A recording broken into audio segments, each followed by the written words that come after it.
starts now. Doubling down now for what the governor has to say about fully reopening and the key to having a fun-filled 4th of July. Plus, a teacher's worst nightmare, why a Rantoul native fears for her students' lives every day. First at 4, moving towards a complete reopening, Governor J.B. Pritzker doubled down on an entire reopening of the state during a visit in Peoria. Pritzker said he expects Illinois to fully reopen next Friday. The state has been closely following a set of metrics. The governor says that those metrics, as of now, are in our favor. I just looked at them on my way here. We have, declining numbers of cases, declining people in the hospital, declining numbers of people who are going to the hospital for the first time with COVID. So my expectation is that on June 11th, as projected, we will move to phase 5, which is a full reopening. Now, under phase 5, all parts of the economy can reopen. Businesses, schools, and recreation can reopen as normal with new safety guidelines. Conventions, festivals, and large events can also take place. The concern now, though, is if the state will see a spike in rates because of the Memorial Day holiday. Right now, there have not been more people getting the coronavirus. But keep in mind, Memorial Day was just a few days ago. Governor Pritzker says the key to keeping us on the right track, he says, the more of you need to get vaccinated, the more enjoyable the upcoming 4th of July holiday will actually be. President Biden is on an all-out push to get 70% of adults vaccinated by the 4th of July. So far, 63% of adults in the country have had at least one dose. Vice President Kamala Harris will lead part of a national vaccine promotion tour. They're targeting areas with lower vaccination rates. Biden says it doesn't matter your political party, everyone needs to get the shot. Getting the vaccine is not a partisan act. The science was done under Democratic and Republican administrations. All over the world, people are desperate to get a shot that every American can get at their neighborhood drugstore at no cost, with no wait. The administration is partnering with drugstores to offer 24-hour vaccine hours on Fridays. More than 11 million vaccines have been administered in the state. The state is giving out, on average, more than 41,000 doses a day. More than 67% of Illinois adults have received at least one vaccine dose. And many mass vaccination sites are starting to close up shop. This includes the one at the state fairgrounds in Springfield. Sangamon County Public Health Director Gail O'Neill says things have really slowed down. At one point, more than 1,500 shots a day were being given out. The number now down to about 100. O'Neill expects the Orr Building site to close at the end of the month. She says she has mixed feelings about things shutting down. We wish we had more people, lining up at the doors. That's not happening right now. So we have the capability in our community here that if the guards needed elsewhere, that's probably the best thing to do. The health department is still hoping to have National Guard members give out doses through mobile clinics. Health officials will study mixing COVID-19 vaccines in a booster shot. The National Institutes of Health says a trial will include people who have already gotten one of the 3 U.S. approved vaccines. Participants will get a booster dose of the Moderna vaccine. They'll get it about 3 or 4 months after initially getting vaccinated. Initial trial results are expected in late summer. Taking flight after the pandemic with restrictions loosening, people are looking to travel. The Abraham Lincoln Capital Airport is looking to help. Starting July 1st, more flights will be available out of Springfield. United Airlines is adding a second daily flight to Chicago, and Allegiant is extending their nonstop flights to Fort Myers until October. The airport says with the added flights and new renovations in progress, they are ready for the upcoming surge in people. We feel that we're ready for the post-pandemic surge in travel. People wanted to fly for leisure and business, and with some of the renovations that we've been doing as well, we think we're set up for kind of a long-term sustained economy. Airport officials say these new renovations will cost $10 million and give more space to travelers.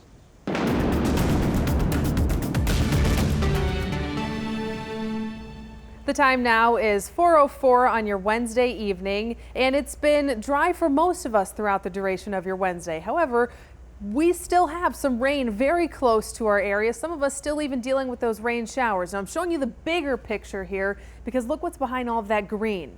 drier weather, not necessarily drier air, but not much in the way of precipitation. That's going to be very limited over the next couple of days, but not completely zero. It will be a quick passing thunderstorm at the very best. And just in time for this upcoming weekend, the weather could not be any better. Very summer-like for all of you with the pool, whether you're going to go to the Lake Decatur, the new Splash Cove that just opened. Temperature is very nice. We'll be in the mid to high 80s each and every day, for the most part rain-free, hot and humid. Take advantage of it. I'll have all the details coming up in my full forecast. Right now, searching for a solution after a weekend of violence left 2 Rantoul teens hurt by gunfire.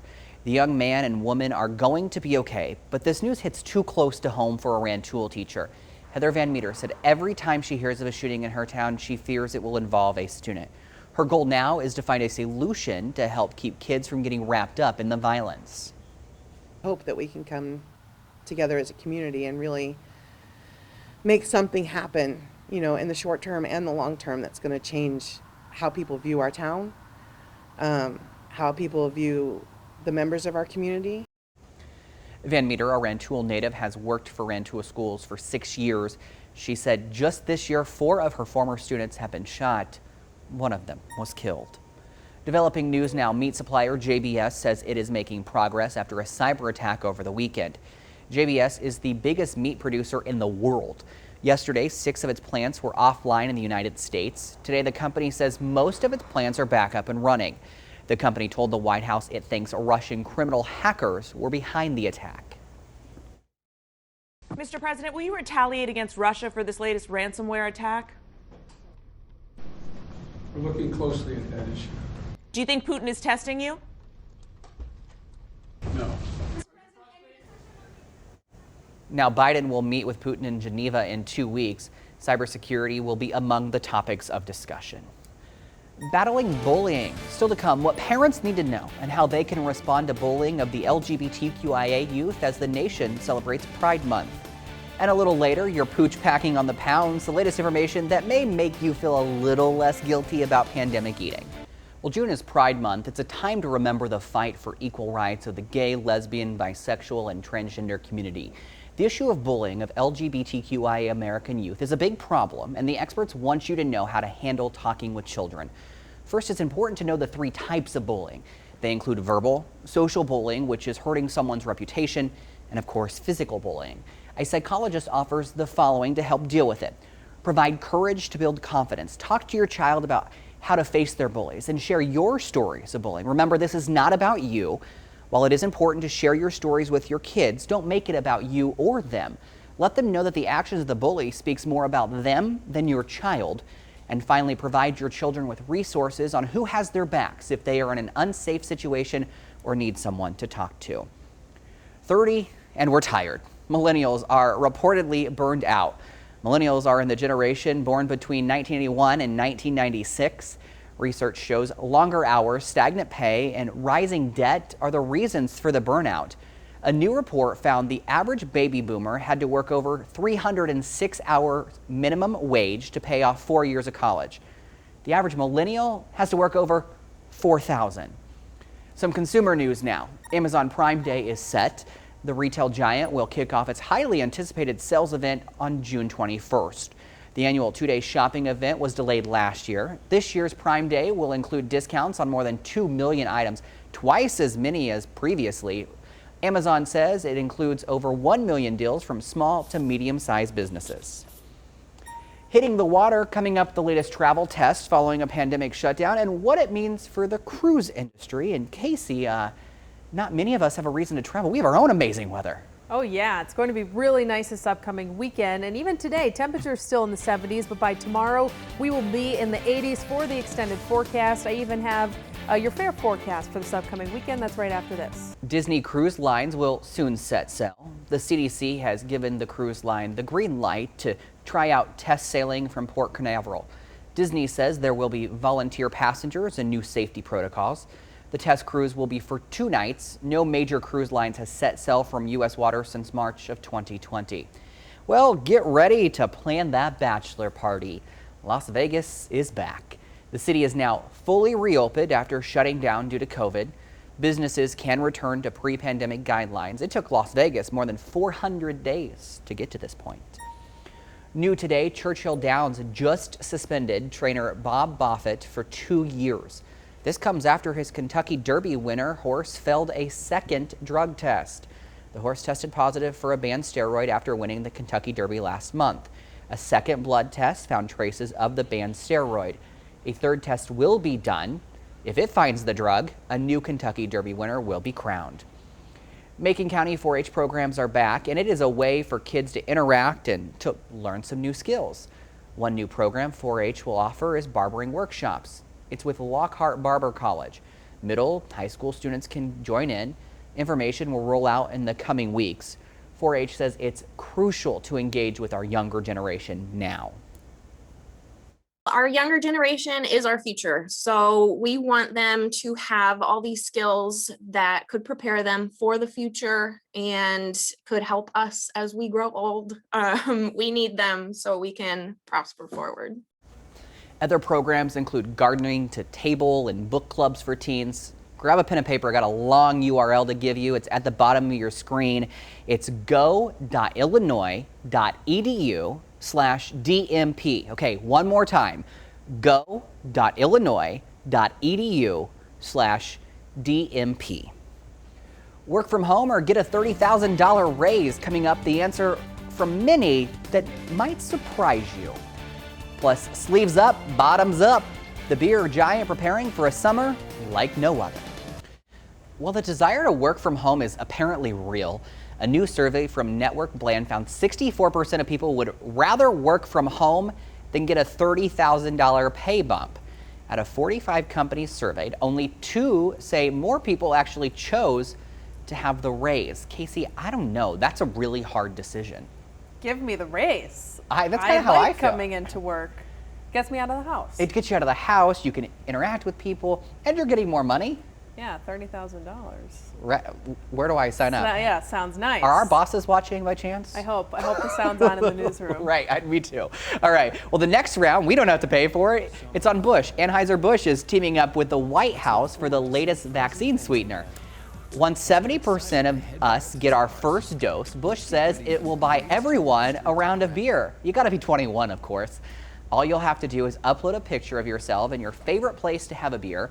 Busch says this will be the biggest beer giveaway in its history. I'm sure it's worth more than that $30,000 these employers are giving people. But that's a lot of beer, too. That is a lot of beer. And How many people are in this country? Like 330 million? Yeah, a lot. Around there? Yeah. That's a lot of beer. That's a lot of, granted, not all of them are 21. Not everyone drinks. So for those of who don't drink or aren't 21, I'll take the beer. Send them my way. Sure. Okay, don't worry, you aren't the only one to put on the quarantine 15. Looks like our furry friends did too. Pumpkin Pet Insurance, yeah, that's a real place, and dog tech company FI say more than a third of dogs gained weight during the pandemic. Researchers found nearly half of pet owners fed their dogs extra treats during quarantine. 41% gave them extra food from their own meals. You have a cat, do you? Yes. I didn't even have to get the he's gained a few pounds. He has his belly's now jiggly. Oh. He has the jiggly pooch. You should take him on walks. He has no claws. Oh, I think. But if you put him on a leash, keep him close to you. I play with his toys, if that counts as exercise. Is yours one that likes the laser? Yes. That is the funnest thing. I know. He loves the laser. Maybe I'll do that. Like have him run around. Yeah, and have him work off a few quarantine pounds. All right. Well, this will probably make matters worse. Free samples are back at Sam's Club. The company says a sampling program called Taste and Tips will relaunch this week. Sam's Club put the free samples on pause during the pandemic. The company says it will also test a food truck and roaming events that bring samples right to you when you check out. I don't know about you, but I love free samples. It doesn't matter where I go. Yeah. The meatballs at IKEA. Oh yeah. At home, I have an IKEA not too far from me, and the food court, when I was a little girl, that was my thing. My mom and I have to go to the food court every time. After you buy all the furniture that Dad has to assemble. Yes. And then you go get food. Of course. I've only had the meatballs from IKEA. I've never actually been to more than the food court. I haven't been to an IKEA probably in 10 to 15 years. I know, everything's online. Yeah, All it's right. been a while. We'll be back with your forecast right after.